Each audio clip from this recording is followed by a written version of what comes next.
I think we just wait a few minutes more.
Good afternoon, everyone.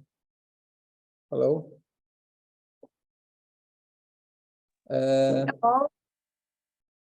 Do we have some new faces here, or I just don't remember, right?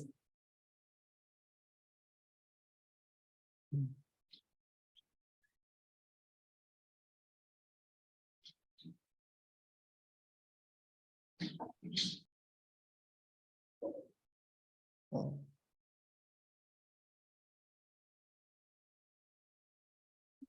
So I guess we will start anyway, because we have planned only 1 hour for today. Right, Kasia? At least from the invitation. We have until 7, so. From the invitation sent by. We should have until 7, I think.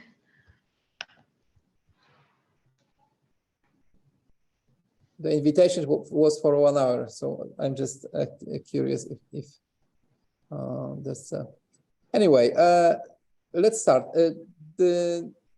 I'm just curious if Miroslava was present at the last our meeting, or you're a new one, or maybe whatever.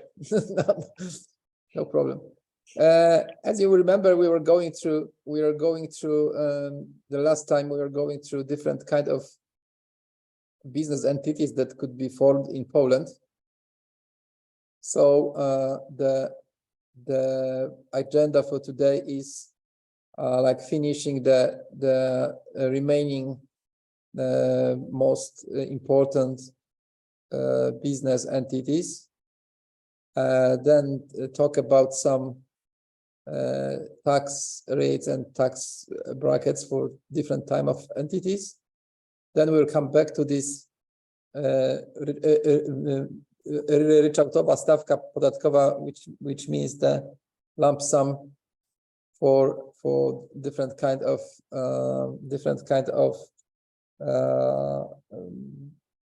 business endeavors that could be used. We talk a bit about VAT tax, about deductible expenses. We will touch the employment, the employing people in Poland and what's connected with that. And we will finish with some resources and the QA part. If you have any questions, don't hesitate to ask. So let's move forward. Just to remind everyone what we were talking about, the most popular sole proprietorship, jednoosobowa działalność gospodarcza, like the most popular among people starting their businesses, easy to set up, relatively easy to run,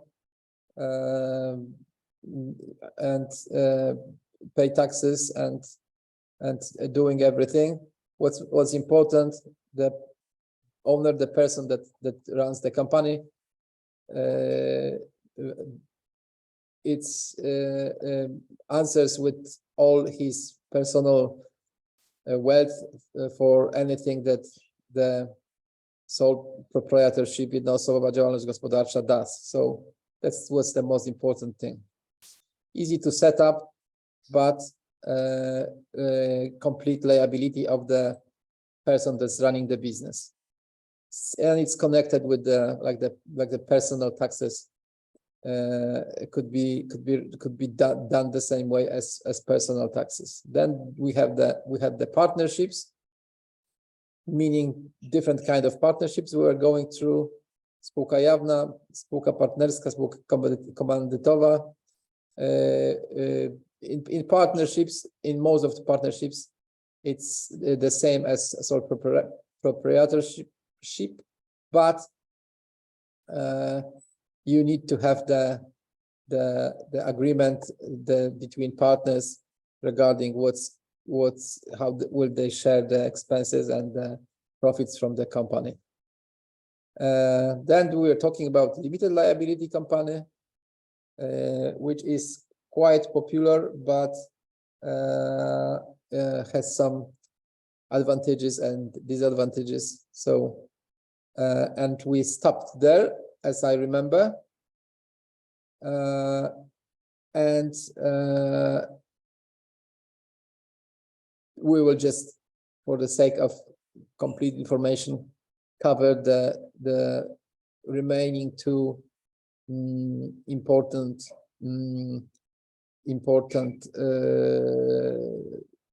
types of companies. Joint stock company, spółka akcyjna, which is it's a company when the company issues shares that can be exchanged by anyone. So the shares can be sold, or can be bought, or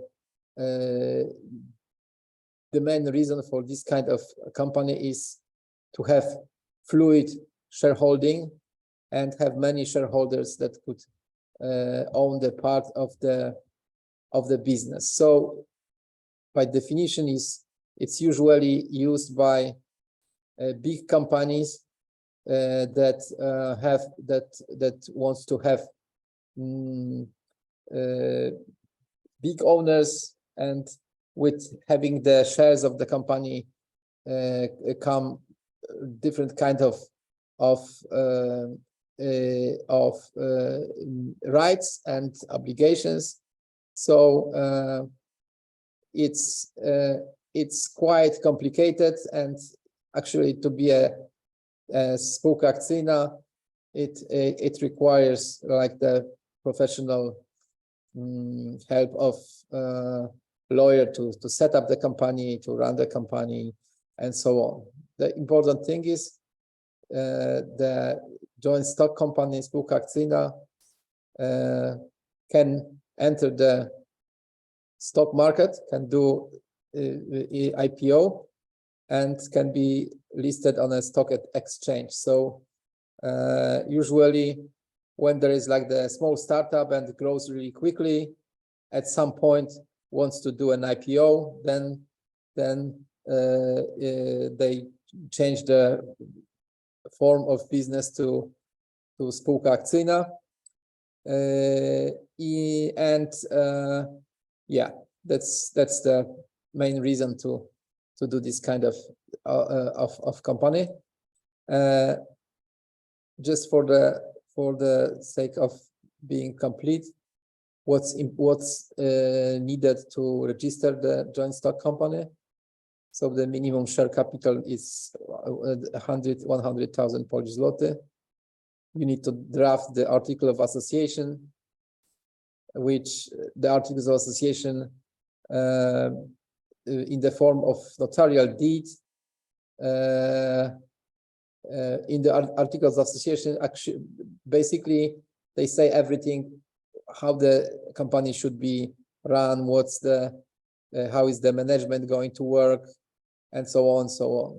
And company has to be, after the notarial deed, it has to be registered in National Court Register KRS, Krajowy Rejestr Sądowy. So that's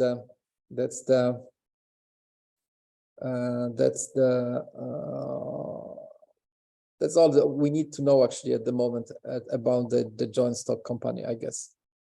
So let's move forward. Of course, as we said last time and time before, starting the business requires some consideration about right structure and for the business size, what are the long-term goals, and so on and so on. It's always practically most of people start with just a indywidualna działalność gospodarcza or some partnership if they start a business with some friends or partners.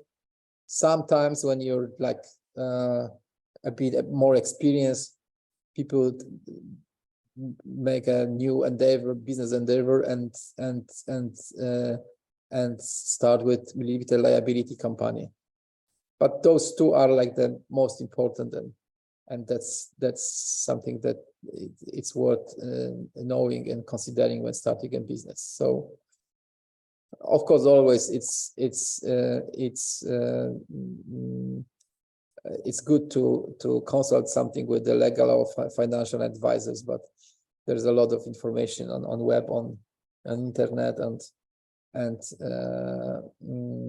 yeah. We've gathered some resources for you that you could use, and if you're interested in, first is the Wise Support EU. It's our project that we did with some international partners. You can go there and find the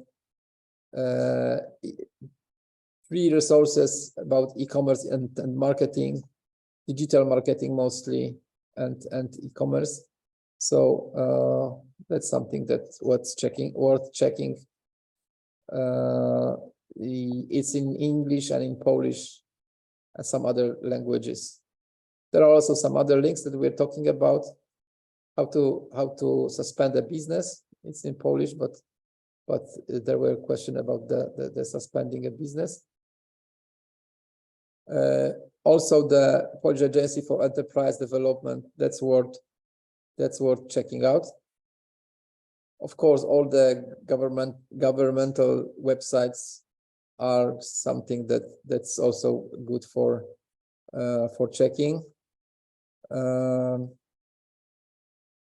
Kasia just put here some article how to choose the right tax for your entity. That's in English, so that might be also interesting for you.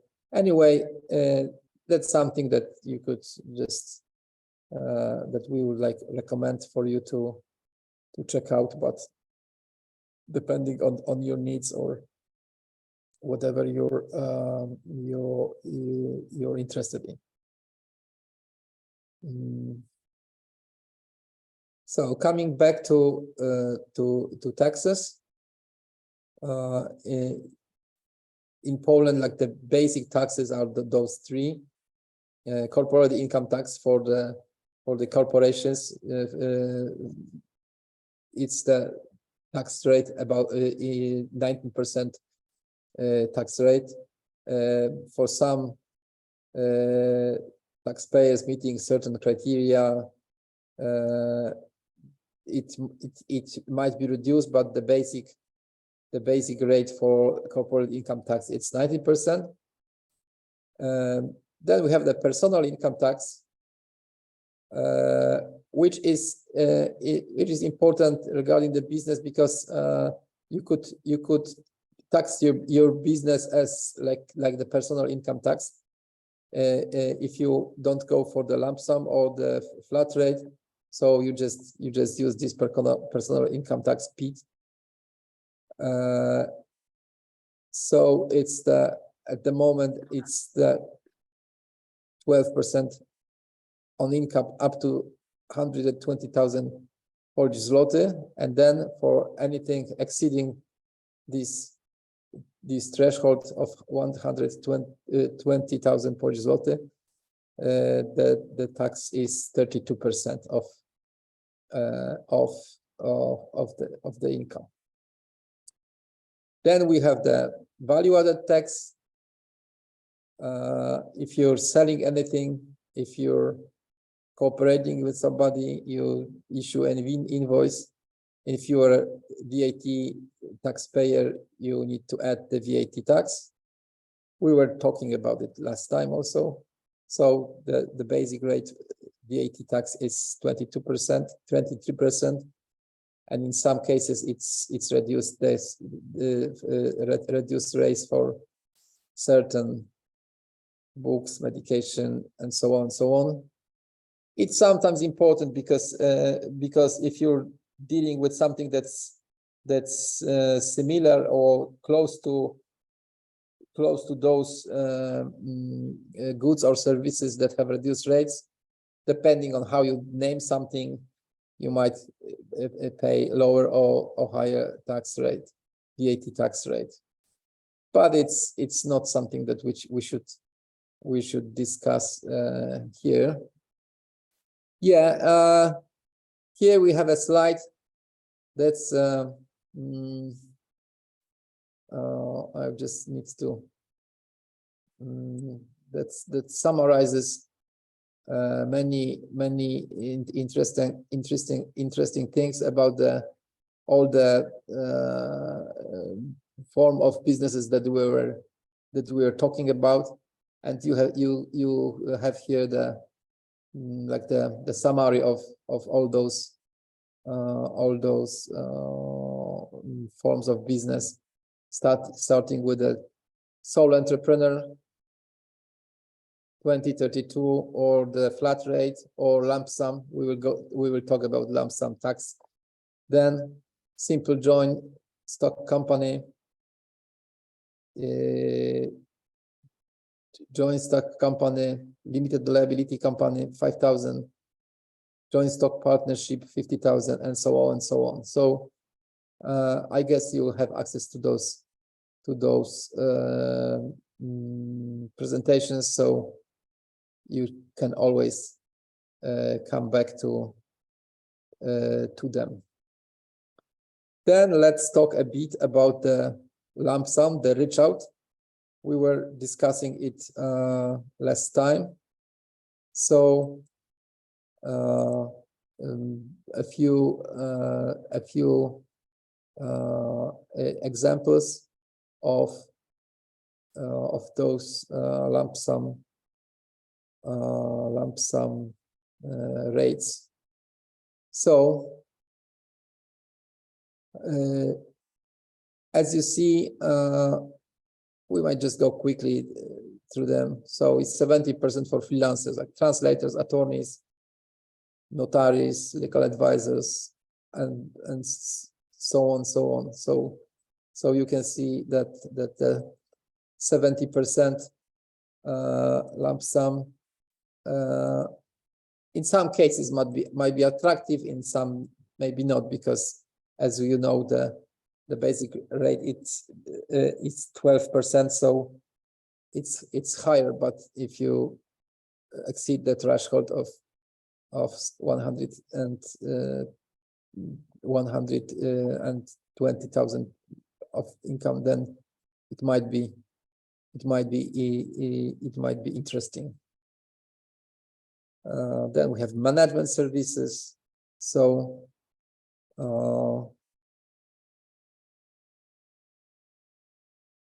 legal, tax advisory. Well, I don't want to read for you because you can do it perfectly yourself. So let's move on, Kasia. Yeah, 14% in the field of healthcare, architecture, engineering services, technical research, analysis. Anyway, it's always if you decide to go with this kind of thing, it's always good to consult with some specialist about it, because sometimes the criteria or the borders between different kind of services are not that clear, and you might have different idea than the tax inspectors about your eligibility to use those kind of rates. So it's always good to check. 12%, yeah. Consultancy services, software consultancy activities, and so on, so on. Real estate might be interesting, but for own account.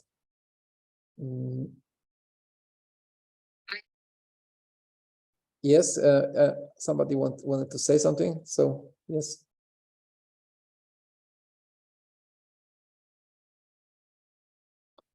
Yeah, so 8.5 up to 100 and 12.5 about 100 related to different kind of software applications, packages, downloads, games, blah, blah, blah. So yeah, let's move on, Kasia.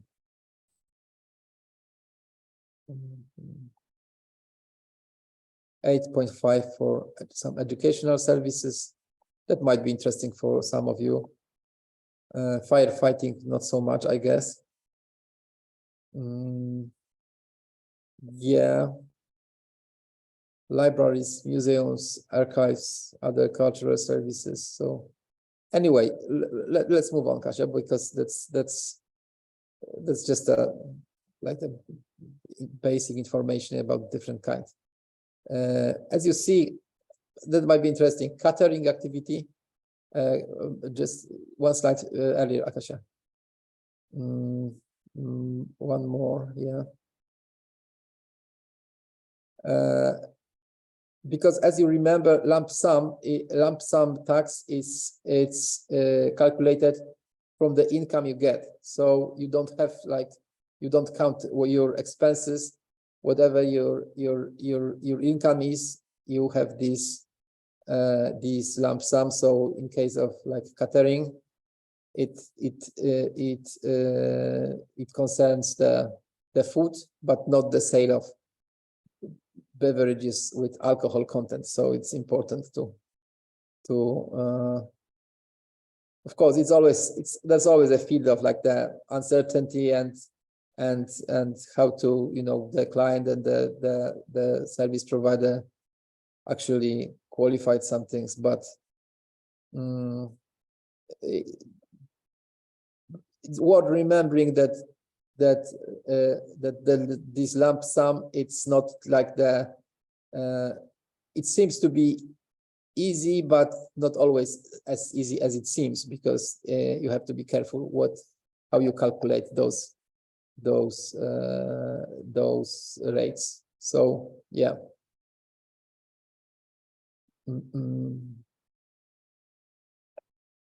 So it seems that the best thing is to grow your own foods or have animals and sell some things from the. Yeah, but in the slide you have some resources, because we've just put in the slides, you know, like different thresholds for lump sum, but it's also good to just like refer to other sources. So in here you have like 2 of the good ones, but you know, just use the internet, consult with advisors while choosing this form.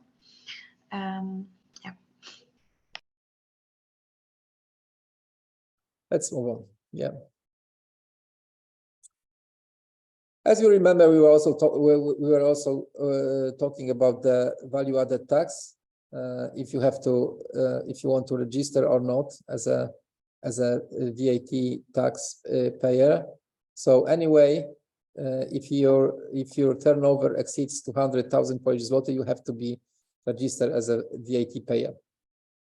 So that's the important thing.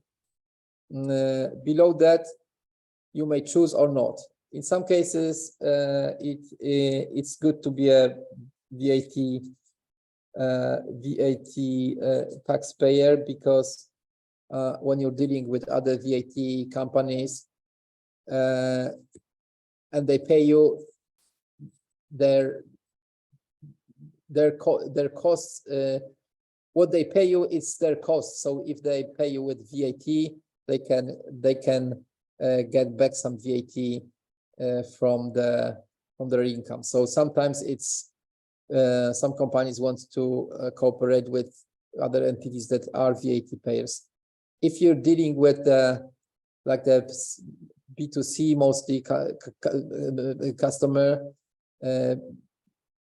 getting like the VAT, adding VAT tax, it just makes your price of your services higher, because the final customer has to pay this VAT tax.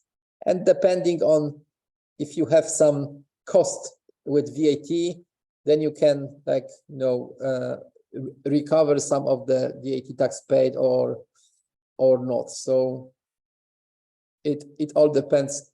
Of course, if you exceed 200,000, there is no discussion about it. If it's lower, it was considering if it's better to register as a VAT taxpayer or not.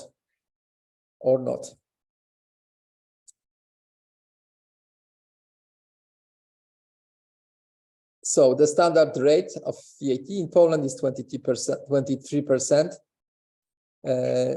And for some goods or services, there is a reduced rate of 8% or of 5%. In some cases, there are goods and services that may be exempt from VAT. Anyway, the law regarding what comes to which category changes very often. So, well, it's good to have the accountant that just, you know, knows the actual law, because Yeah, that's the problem with the taxes, that the law changes very often, and checking it and following it, it's really time consuming. So it's always good to check. Yeah, so if you have a business and you pay taxes from the profit, not from the income, as in lump sum, you pay from the income. In all other cases, you pay from taxes from your profits. So it's important to know which kind of costs or expenses that you have are deductible and which are not deductible. So the main category is cost of goods sold. So the basic rule is that if you want to deduct some expenses from your income, those expenses have to be connected with the products or services that you deliver. So let's say if you're running a cafe or small restaurant, all the food that you buy for the restaurant is your deductible expense. But if you have like let's say you're like the graphic designer or something, of course the food you buy for yourself, it's not deductible expense because it's not connected with the services or goods you sell. But to some extent, because let's say there are some like the office expenses that could be deductible, like buying a coffee for the office that you work in, or maybe some fruits or some snacks or things like that. So it's always tricky. So it's of course it's in many cases it's the way how you present it, it's important, and also the amount of the money you spend for something like that. So let's say you have like two people in the office, so you don't buy like 2 kilograms of coffee every week because there is no way to drink it. So you don't buy for all your friends and don't count those expenses as deductible expenses. So it's really important. But well, it's actually like from my practice, it's the way of how creative you are. That's one thing, and what risk are you willing to take? So because if you have the tax inspector's control, they might go through every expenses that you have, deductible expenses, and you have to explain what was their connection with the goods and services you provide. So that's really tricky. There are people that are like really taking a risk, and actually whatever they buy, and it's even in long run somehow connected with what they're doing. They just connect all those invoices and present them as deductible expenses. In my case, my accountant is always like very careful with that. So I have to explain if it's something it's not like very clear for her. So that's like the main part, the because of goods sold. Then you have the salaries or benefits if you employ anybody. So if you employ anybody, and also cooperate with, like using the some civil agreements for cooperation, like umowa zlecenie or umowa o dzieło. Those two are also connected with the deductible expenses. But in those cases, if in case of employee, that's clear. If you employ someone as a company, all the costs that connected with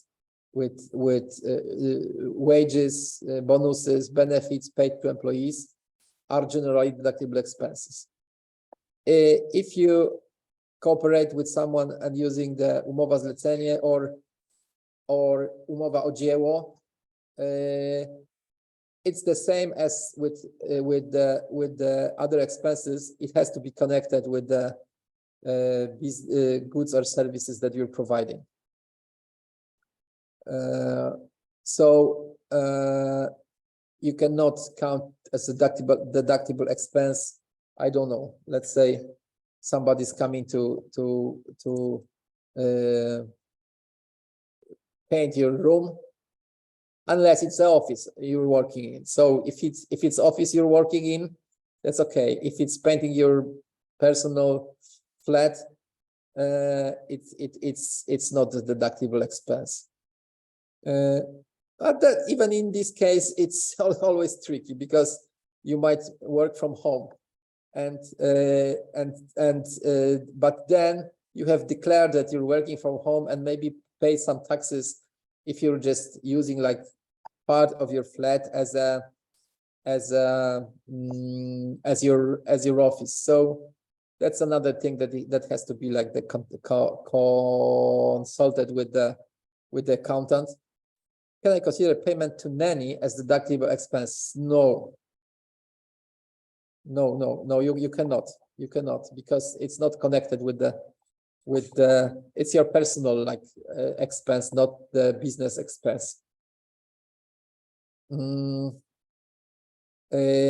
But that's always bad, because if it makes your work possible, yes, but eating food or also makes your work possible. Without it, you won't be able. But it's not it's not expense. But if you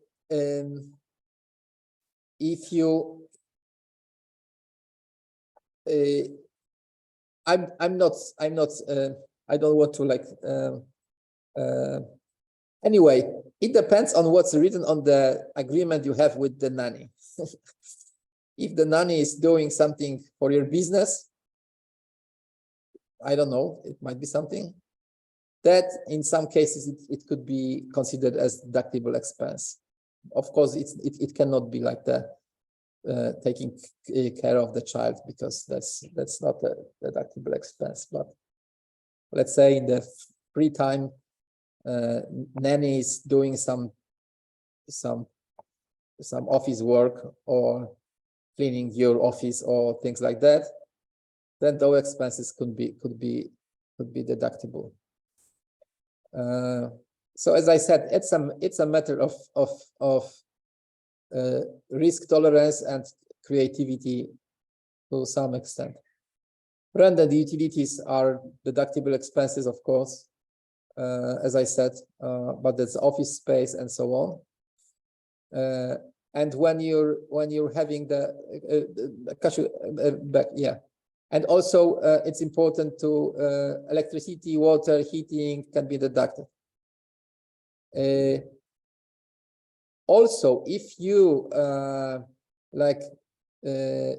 take out part of your apartment or your house and declare it as your office space, then the part of your utilities, electricity, water, heating, can be deducted as a deductible expense. But using this kind of thing, it's always good to declare that you're using the personal home as an office, it might require some taxes, some local taxes to the local municipality regarding what they have, but it's a matter of calculation. If it's what's the tax that you have to pay as a from this office space that you have in your home, and what will be the profits from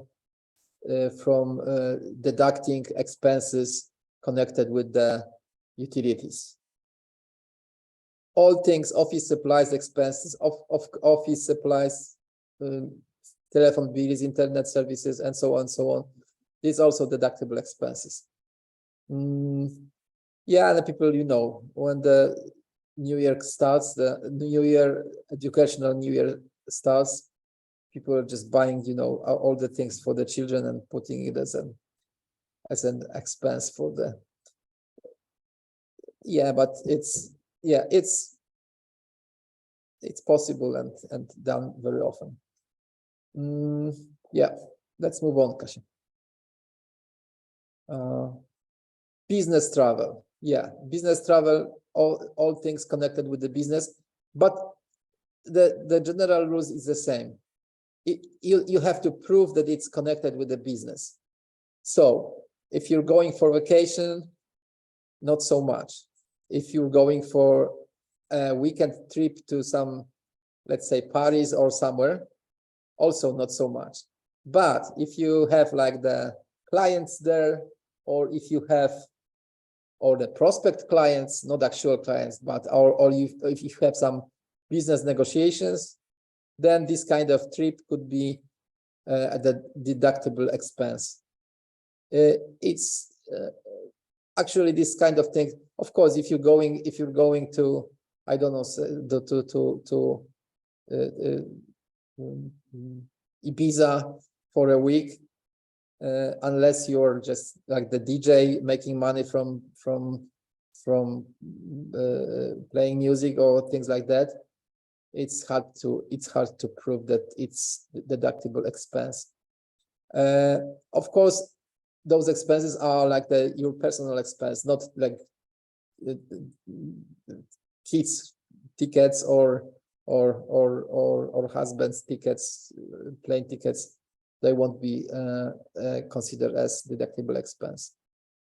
Advertising and marketing, everything that's connected with advertising, of course, can be a part of deductible expense. Fees to accountant, lawyers, consultants, everything that's also deductible expense. So everything what's connected with the goods and services, it's easy. It is deductible expense. Of course, you have to prove it. It means that you need to have like the invoice. That's the best thing to have, or some other receipt that you spent the money for those things. Insurance, depreciation and amortization, the long-term asset use in the business, buildings, machinery, equipment. So there is a whole area of knowledge regarding depreciation and amortization. We will not go into that, but it means that depending on, you decide with your accountant how long you're gonna use this, let's say, machine or equipment. So let's say you will use it for the 2 years, like 24 months. So you divide the cost of this equipment to 24, and every month you just deduct 1/24 of this expense. So another big field is using the cars. So if you use a car for your business, first is the question of buying the car. So I don't remember the exact rules, but it's not like whole price of paying for car. It's your deductible expense. Then when you use it, and you have to pay insurance and you have to fix the car, those expenses could be deductible. Additionally, the part of the fuel that you use for the car can be also deductible. Just a second.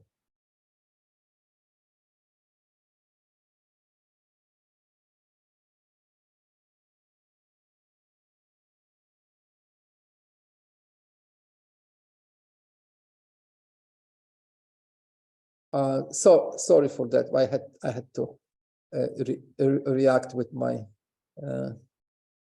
son. Yeah, and everything you spend on research and developments means you just think about some new ideas, and you don't know if they will generate the profit or in the future, but they're deductible as long as they're somehow connected with the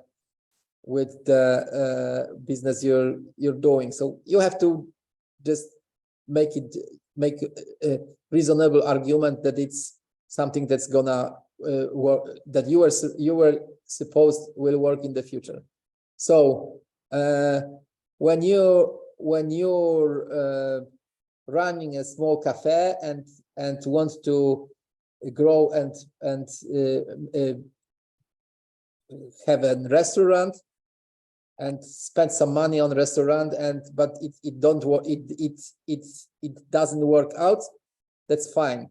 But let's say if you're like the IT programmer and you think of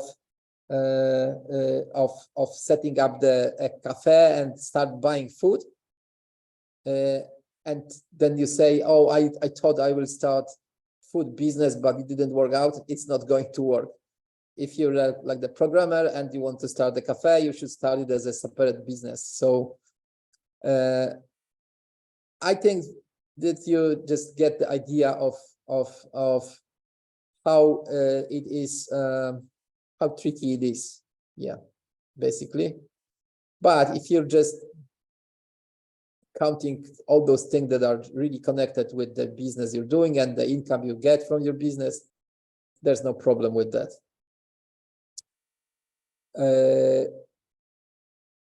You were asking about the type of employment contracts in Poland. So you have a list here. We have a list here of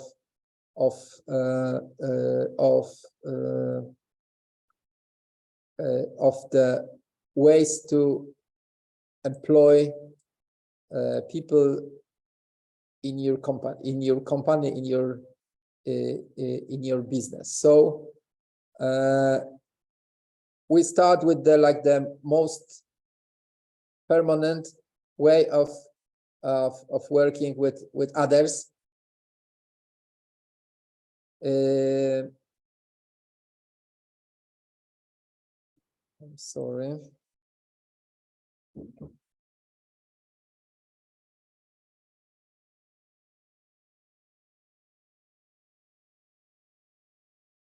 I'm back. So usually you get this kind of employment contract after some time of working. It's very rare that you hire someone and you give them open-ended contract. Usually you start with some fixed-term employment contract, like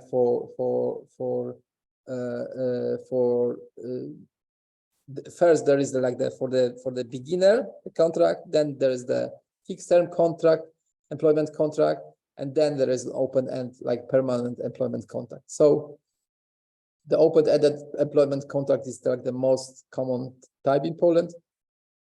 Because it has no fixed end date, It provides some long-term job security for employee. And termination of contract requires some compliance with the notice period and legal justifications. So having somebody employed as on the permanent employment contract, it's not that easy to fire someone if you don't have a reason for it. If you don't, there are some specific cases when you can fire someone or not. So if your business is going well, you need this position, and the person employed performs all the tasks well. Actually, it should not be possible to fire this kind of person, even if you don't like the way they talk or walk or whatever, unless they're doing the job as they're supposed to do. There are rules for separations. So there is a notice period depending on how long the person is working with the company and so on. Then we have a fixed term employment contract, which differs from the previous one, that as the name says, there is the defined start and end date of the employment contract.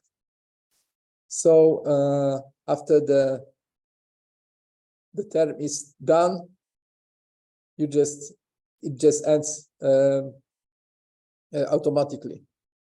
So it's typically used for like the temporary or project-based work, or for seasonal employment, and in cases when there is like the objective reason justifying this fixed term.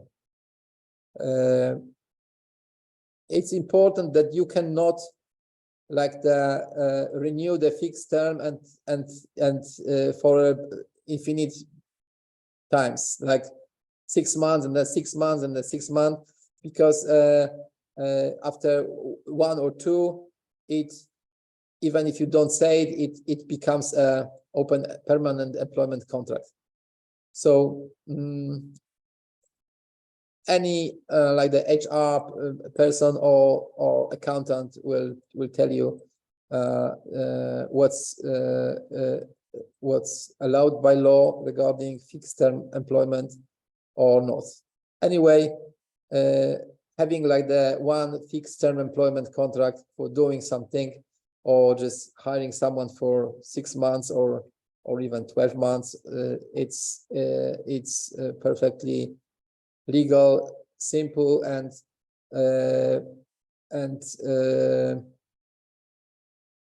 when the time comes, the contract is terminated. The maximum duration of fixed term contract is typically up to 3 years, with some exceptions and specific regulations. Yeah, so that's the fixed term employment contract. Then we have like the part-time employment contract, when the employee works fewer hours than the full-time employee. So it's just a weekly working hours, remuneration, and all the entitlements are adjusted proportionally based on the agreed part-time schedule. And part-time contracts can be like the fixed term or open-ended or permanent, depending on the agreed duration. And then we have two other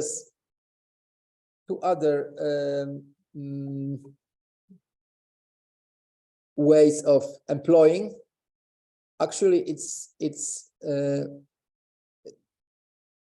in one case it's form of employment, in other case not so much. So there is like the umowa o dzieło, task-specific employment contract, which means this kind of contract should be used for a specific task or assignment that the employee has to do. So it's typically like the project base and applies to work that is not the regular employment. And in case of these task-specific employment contract, the remuneration is based on the completion of the tasks or projects rather than the number of hours worked. So like theoretically, the basic difference is that when you're you have employment contract, you just come up to work and you have to spend as much as many hours as you agreed with the employer every day. Yeah, so you're coming to the work. If you have task-specific employment contract, it's also the time you're devoting, but you need to deliver some specific task or projects, and you get paid for that rather than the number of hours worked. So if you have like a long-term relationship with someone, usually it's better to have just employment contract, not the specific not task-specific employment contract. Practically, it was used very often as long as because the social insurance costs were lower when using this kind of employment. So the employer were more eager to do this kind of employment with like new personnel than actual employment contract. It changed like the two or 3 years ago, and now you have to pay the ZUS, all the social tax costs for this kind of contract also. And then we have the self-employed contract of mandate. Sorry, I mixed that. Sorry. I'm sorry. What I was talking about was contract of mandate. It was like the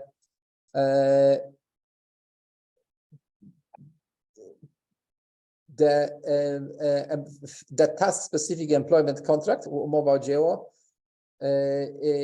it has to be connected with the task or the actual results of the contract that you have to deliver, and it's for the employee. When you deliver something that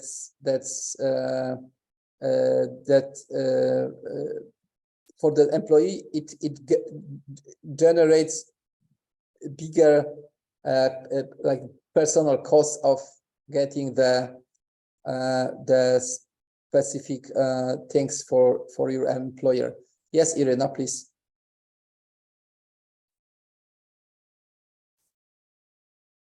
Employment contract. Right now, I'm hiring a Ukrainian person who is a resident of Ukraine, so she lives in Ukraine. She provides, yes, this is connected with my activity. She provides part of data analysis. It's like who pays taxes, and do I need or just I can write in the contract that all taxes and social insurance she will pay in Ukraine, definitely. But she's in Ukraine or in Poland? In Ukraine. She's in Ukraine. So you're just not employing her, you're just buying her services. Yes, in fact, I'm buying her services, but in Yes, fact, do I yeah, need a yeah. contract or is it's enough to have an invoice? If you want to deduct those costs from your income, Mhm. because if you deduct the cost, you will pay lower taxes in Poland. So if you want to deduct the cost, then you need some agreement and some invoice or things like that. Yeah, because you pay her for the services. Yes, Right. I pay her on Right. basis of the invoice. Yeah, but it's not the employment. It's not a No. part of employment or the labor law. So it's Yes, actually, yes. you know, I buy her services. Yes, it's true. yeah, because we have the title types of employment contracts, but actually employment are the first three: open-ended, fixed term, and part-time employment. Those are the employment contracts. Umowa o dzieło, or tax-specific contract, and umowa zlecenie, contract of mandate. Those are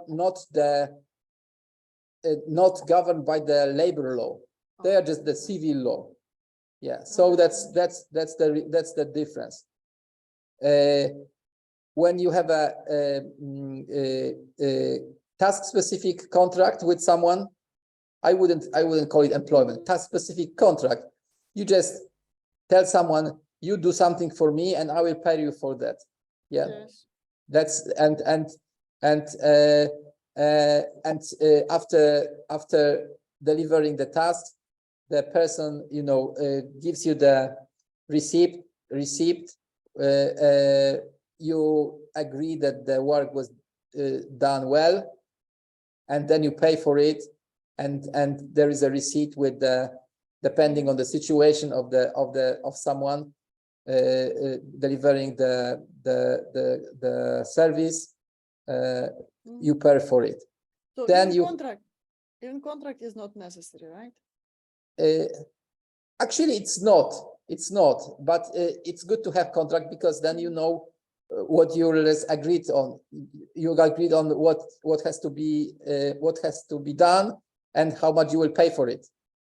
If you don't have that, you might say, "Oh, I won't pay you because it's too much," or you say, "Oh, I don't like the way or something was done." So it's good to have this contract, and then you pay like then you pay for this task deliver or something done by the contractor, actually, not the employee.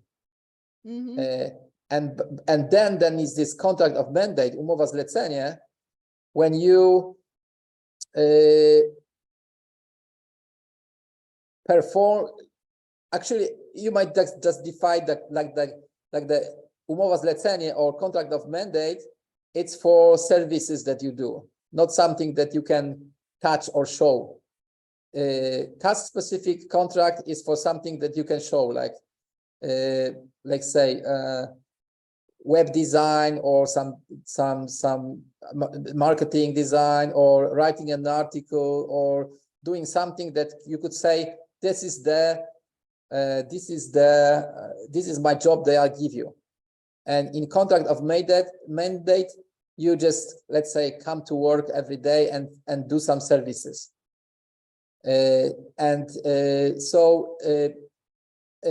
What I mixed up was the contract of mandate was used like was very popular because it did not require to pay as much social taxes, but it changed, and now actually from the contract of mandate or umowy zlecenie, you just have to pay social services ZUS as from employment contract. Koniul Hasanova, please. Yes. Thank you for the lecture. Thank you for the possibility to ask a question.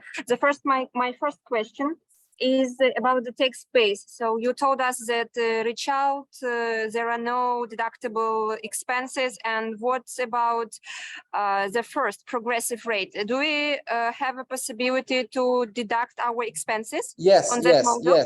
yes. In progressive rate, yes, of course. You just pay tax from your profit, not from your income. Okay, So- it's just for działalność gospodarcza, so it's just for individual entrepreneur. But if we're talking about the a natural person, this rule is not applicable. Yes.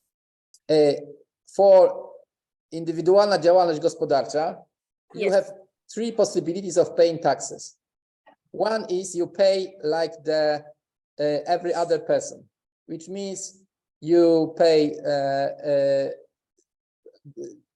12% until 120,000 and 32% above, but you pay from the profit, which means that if you have deductible costs, you just deduct them from your income. Okay, Yeah. understood. Thank you very much. Okay. Yeah. So the second question. But I'll let me just finish. And it's the same because it might be better for you to use the flat rate 19%, and then it works the same. So, but if you just use the flat rate, even if you have income above 100 and 200, 120,000, you still pay 19%. So it's just your decision. Yeah, and the second question? Okay, so so finishing what you told me. So if I'm planning my activity and I see that my revenue will, or not revenue, my profit will exceed 120,000 PLN, yes. Yeah. So I need to consider this flat rate and 19%. Okay, so Yeah. thank you. But you have to just because. But you have to you decide about your way of taxing by the end of the year for the next year. So you cannot change during the year. You just now you could say, oh, I will gonna pay this tax, but this way of taxes, but it will start with the next tax year. Yes, Yeah. you should foresee it in advance. Yeah. But Yeah. if I'm not mistaken, there are also some differences in ZUS because so you know I came across with such approach that all European experts and lawyers, they assess tax burden just with a PIT seat, but not always considering the overall ZUS payments. Yeah.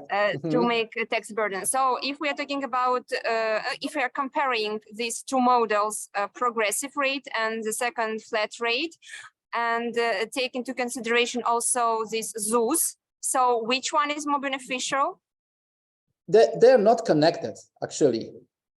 They're not connected because the ZUS, it's part of social security and so on taxes. So it's not connected with the way of taxation you choose for the PIT or PIT. Yes, of course. So I really agree with you, but it also have an impact on the overall, even not tax burden, maybe if it's not correct to say, but to some economic expenses, total expenses, because we should also pay ZUS. Not only tax. Yeah, of course. Yeah, we were talking about it last time. Okay, so it's for all the models. You demonstrate us now the for all the models you need to pay ZUS. When we are talking about this employment contracts, you pay ZUS in every one, and also in umowa zlecenie, self contract of mandate, you also need to pay ZUS. It's not that easy because it depends. The amount you pay depends on if it's the only source of your income or if you're just employed somewhere and have like the additional business, then it could differ quite substantially. So it's not like that. There is no like that. I will not say that if you're doing this and this, you just pay this amount of money. Actually, at the moment, it's like, because some part of the social insurance depends on your income.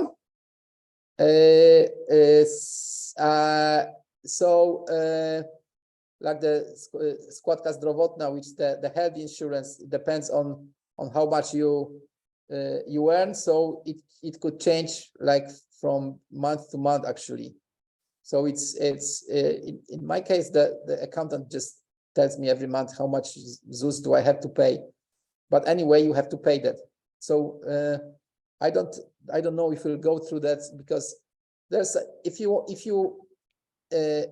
you're interested in that, we might prepare for the next meeting a few slides about these social taxes, if you're interested. So you know how much you have to pay and how much your employees would pay, or you together with your employees, because it's just it's divided like between the employee and employer. Thank you. The second question. So, for example, if I'm going to establish my business and I know that my revenue for a company, for example, not the individual entrepreneur, will be no more than 2 million euros. So I saw your threshold, but I give you in euros. So could I enjoy this Estonian seat model, taking into consideration that I really know and meet all the requirements regarding the shareholder, regarding employees? I have 3 employees, which are the owners of the business. So is it possible to have such a model at the very beginning? Yeah, it is. Yeah, it is. Yeah. Because then you have to decide what kind of company you want to establish, because you might. It will be LLC, so spółka, just common spółka. Spółka z ograniczoną odpowiedzialnością. No. Limited liability company or personal company? It will be company. Sorry for the noise, because I'm in the shopping mall. I don't have internet at home. Because I could not hear what you said. Just limited liability company.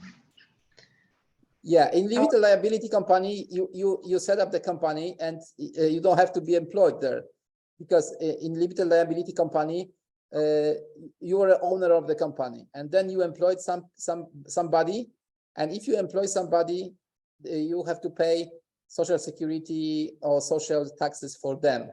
If you employ yourself in the company, limited liability company, you pay the taxes for yourself. So it depends on your personal situation, how much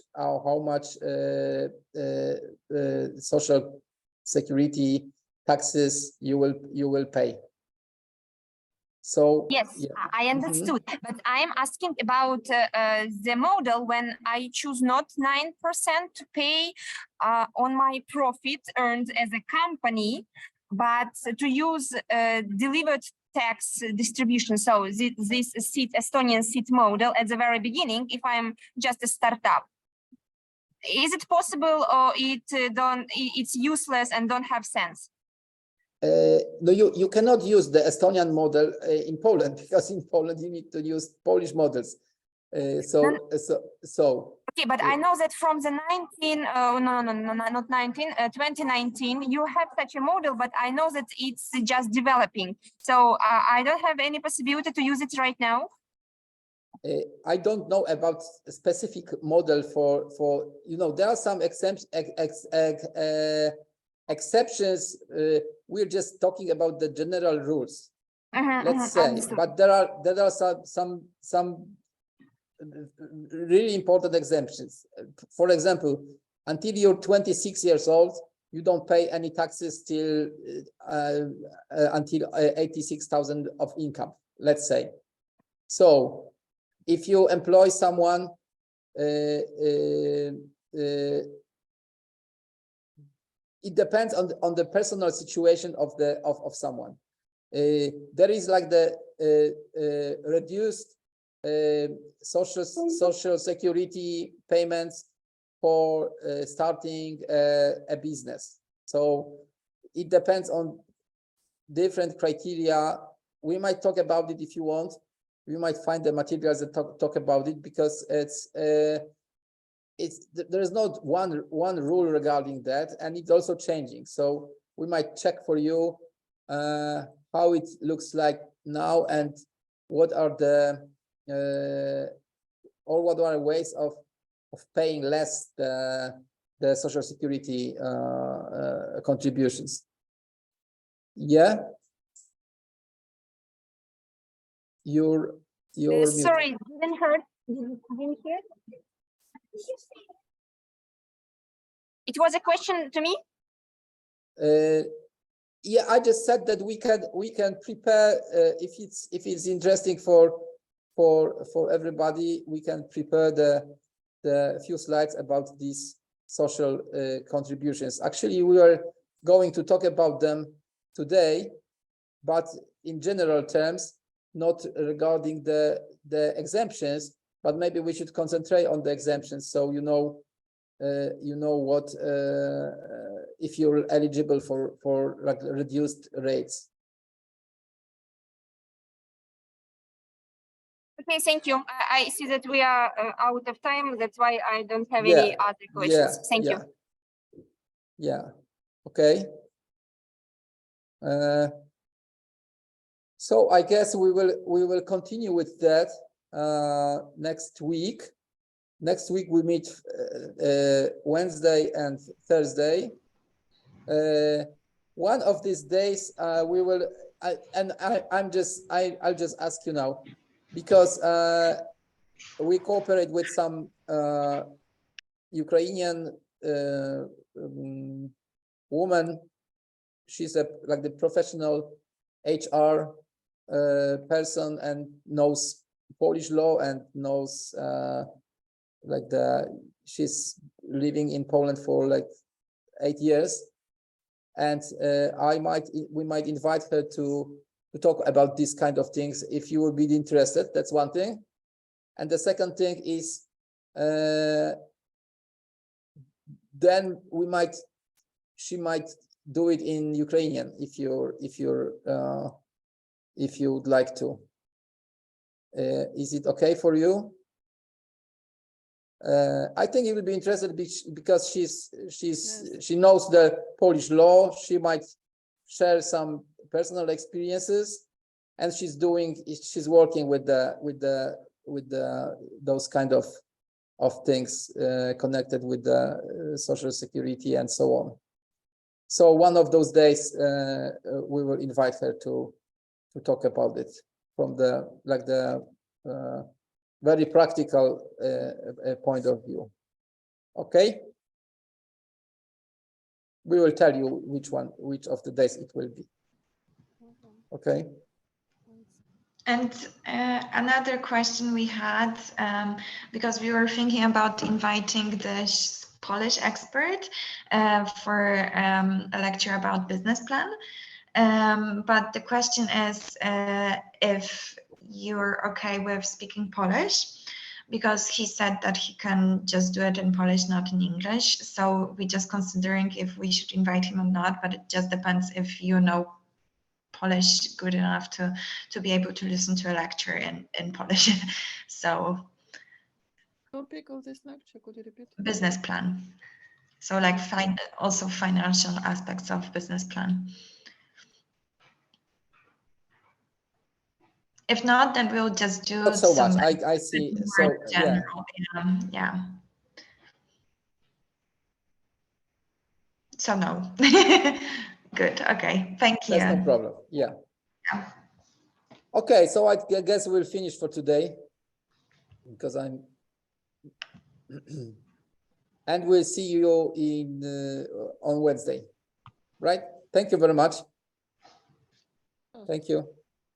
Thank you. Bye. Bye. Thank you. Bye.